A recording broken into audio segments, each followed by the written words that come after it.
Hey friends, it's Julia at the blog farmhouseharvest.net. Hi, I just want to share with you today how to make the most delicious soft dinner rolls that are actually sourdough. This is actually a soft sourdough dough. So I am not just using sourdough starter, flour, salt, and water. Instead, I'm enriching this dough with an egg and butter. You can also replace the water for milk in this recipe. It's super easy. And you can also do this short fermented or long fermented. So I mixed up a batch of this last night, so mine is long fermented, but I've also made this recipe in 2 hours in a warm oven to get it to rise. So you can do it either way. It can be fast for dinner that night, or you can have it for the next day. So here's the recipe. It's super easy. It's 2 cups of sourdough starter, 1 cup of warm water, 5.5 cups of all-purpose flour. You'll start with 5 and then add in the last half cup as you're getting the dough to the consistency that you want to, kneading it in. 1/3 cup of sugar, 1.5 teaspoons of salt, 1 egg, and 1/2 cup or 1 cube of butter. Put that all in your bowl, mix up with your hands, get it all incorporated, then use that last half of a cup to get it to the stickiness that you want it to be for the dough, so that it's not sticking to your hands. So you might use a little bit more, a little bit less, depending on the humidity of your home and the hydration of your sourdough starter. I do 50-50 hydration on my sourdough starter, so 50% water, 50% flour. Okay, so you're gonna mix that all up, get it all into a nice big ball. I put a little bit of oil on top of mine and in my bowl so that it doesn't stick very much while it's rising, and then cover it with a towel and put it on your counter for long fermenting. I know it does have an egg in it, and that is actually a little controversial. Some people think that you're gonna get sick because you're having an egg sit out on your counter, but you can choose for yourself. You can do it you can do a long ferment in the refrigerator if you want, but I do it on the counter. I've never had a problem with it, and it's delicious. So I put it on the counter, let it ferment, and obviously I have it now from yesterday, and I will show you what that looks like, and we'll put it into rolls and then show you how it turns out.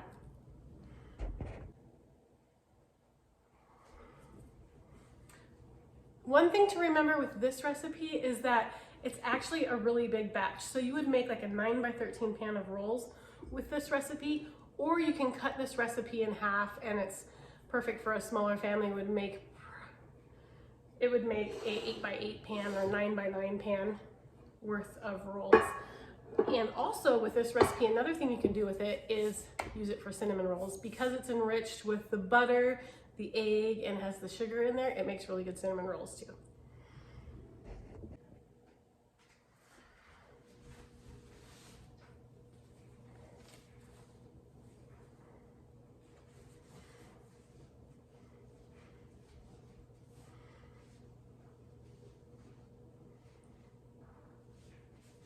I'm going to show you guys how to make rolls the way my grandma did. So this dough has risen, and I did punch it down already, but it did rise overnight. And what my grandma taught me is you just shove it up between your fingers and squeeze off the rolls. Makes them all about the same size every time.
You want to make sure when you're doing this to use a buttered pan for your rolls, because they will stick if you don't butter it.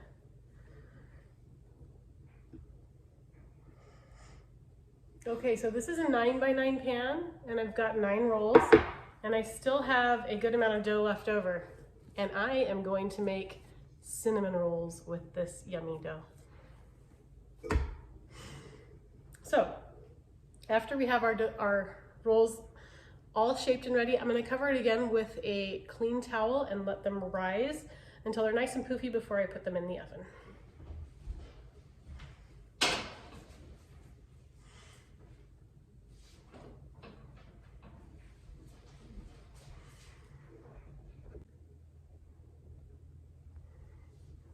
Okay, making cinnamon rolls with this yummy dough. It's just a really good dough, and all that butter gives it such a good flavor, and the egg with the texture and everything just makes it so perfect for cinnamon rolls too. It's also what makes it a really good dinner roll. So I'm just gonna make a small, very small batch of cinnamon rolls here.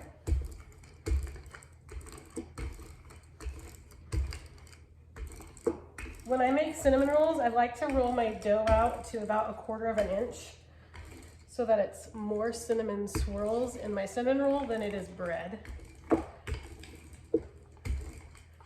And then I always use a little bit of water, and water on the dough just kind of helps the sugar stick to it. If you put butter instead of water, then the rolls separate. You don't want to do that. Okay, and then I'll just mix together my cinnamon, sugar. I am using the erythritol monk fruit sweetener today instead of regular sugar because I need to cut back on the sugar intake. We're going to use about 1/2 cup of sugar or sweetener. And then a nice tablespoon of cinnamon.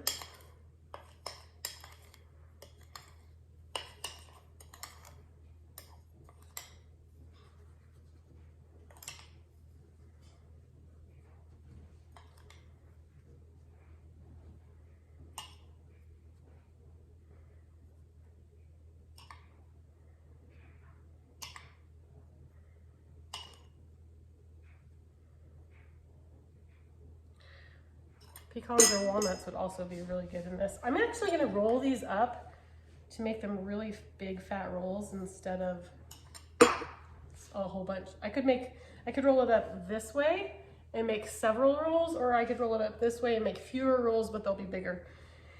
And that's what I'm going to do today.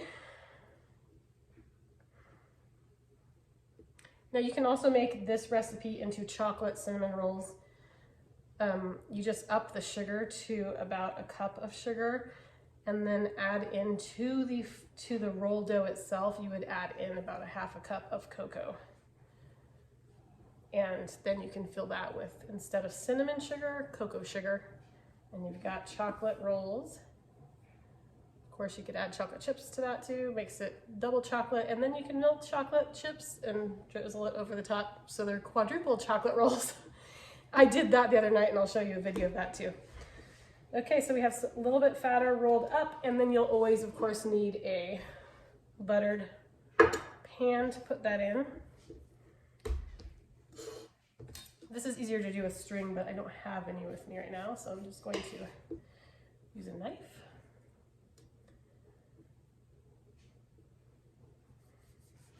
And then you cut them about 1 inch.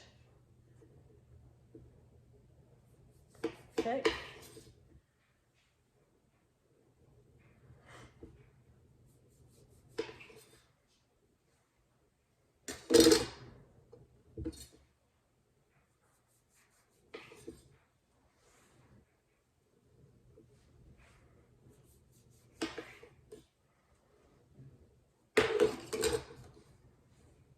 Then we'll cover these with a washcloth and let them rise.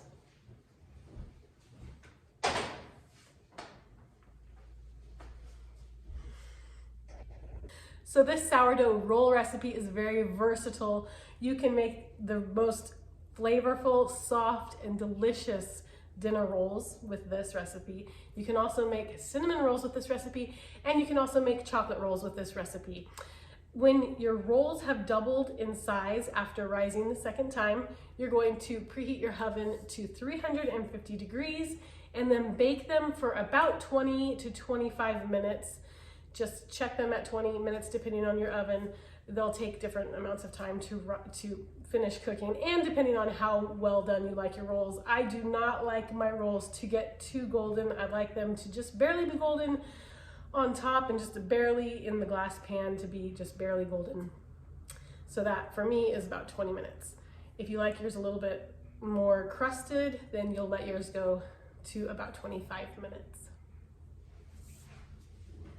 Okay, these have been rising for about an hour in a warm oven, and you can see that they're nice and ready to go into bake. They're nice and they've filled out the pans. I've got both of them in here, so the dinner rolls ready to go. And I have my other oven preheated to 350 degrees. So we will just put both of these in at the same time and set our timer for about 20 minutes. Okay, it's been about 25 minutes. It takes them a little bit longer when you have two different pans in there. So the rolls are done, and you can see back there that the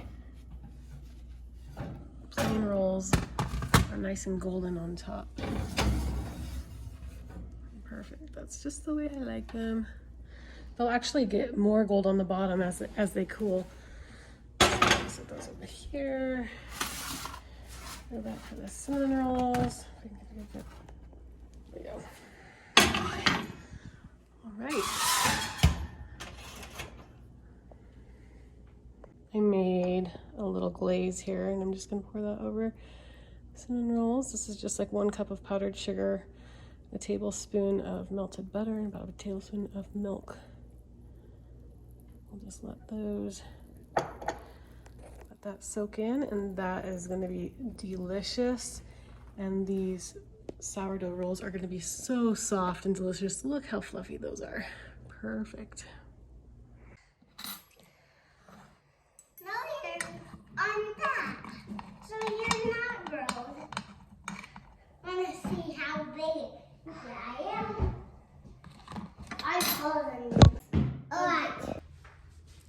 Thank you so much for stopping by our farmhouse and watching my video. I hope you enjoy these delicious sourdough dinner rolls.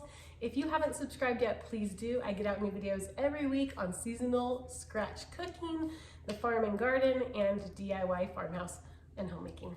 We'll see you next time.